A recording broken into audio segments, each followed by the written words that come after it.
జాగృతి రాజకీయ పార్టీగా మారుతుంది. వచ్చే ఎన్నికల్లో జాగృతి పార్టీలో పోటీ చేస్తోంది కవిత. ప్రజల పక్షాన మళ్లీ సభలో అడుగు పెడతామని చెప్తోంది కవిత. కొత్త రాజకీయ వేదిక వస్తోంది, అందరూ తరలిరండి అని చెప్తుంది.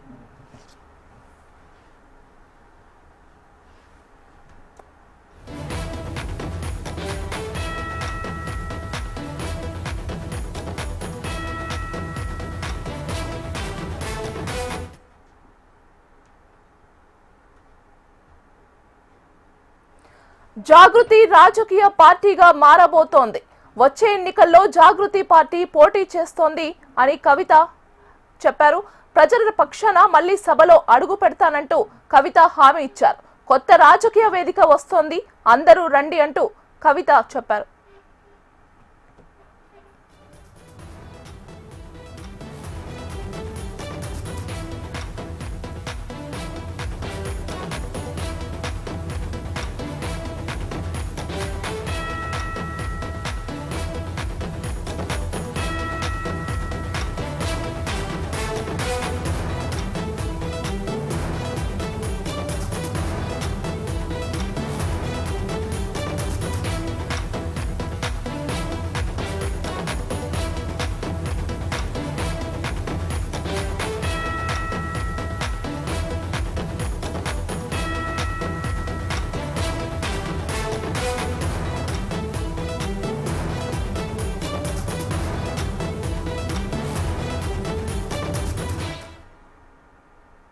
శాసన మండలిలో ఎమ్మెల్సీ కవిత తీవ్ర భావోద్వేగానికి లోనయ్యారు. తన రాజకీయ ప్రస్థానం గురించి మండలిలో ప్రస్తావించారు.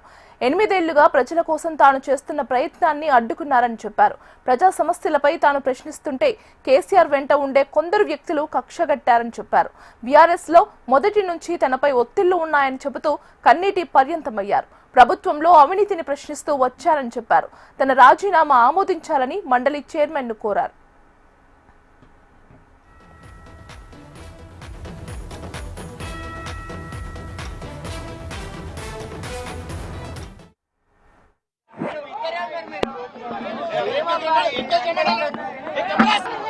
फोटोग्राफर